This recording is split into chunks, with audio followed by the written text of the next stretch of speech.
मी रामचंद्र देठे, निवृत्त जिल्हा माहिती अधिकारी। मला इथं कळालं की संमोहन शिबिर आहे आणि मी इथे येऊन मला 4 दिवस झाले। मला सायटिकाचा मोठा आजार आहे। गेली 25 वर्ष मी विलाज करतोय, पण मला काही फरक पडला नाही। इथे पहिल्या दिवशी मला फरक पडला। सरांनी माझ्या डोक्यावर 2 हात ठेवले, मानेवर हात ठेवला। त्या दिवसापासून मला खूप बरं वाटतंय। पायाची सूज कमी झाली आणि पाय दुखायचा पण कमी झाला आणि मला चालता पण यायला। मला उठता येत नव्हतं, मी आता उठायला लागलो। म्हणजे एवढा फरक मला जाणवला की अनेक मी औषधी उपचार केलेत, पण काही झाला नाही। नांदेडकर सरांच्या इथे समोहन शिबिराला आलो आणि मी आता बरा होत आहे। याचा मला अभिमान आहे की सरांचं एवढं मोठं कार्य आहे, याचा मला अभिमान आहे। आणि सर खूप चांगलं इथं ट्रीटमेंट देतात आणि खूप बोलतात, म्हणजे इतकी उदाहरणं सांगतात।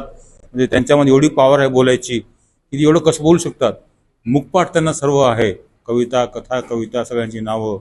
म्हणजे एवढ्या चांगल्या शिबिराला आपण इथं आलो होतो, याचा मला गर्व आहे। आणि तेही आपल्या औरंगाबादमध्ये मी असा संमोहन करणारा माणूस कुठंच पाहिला नाही।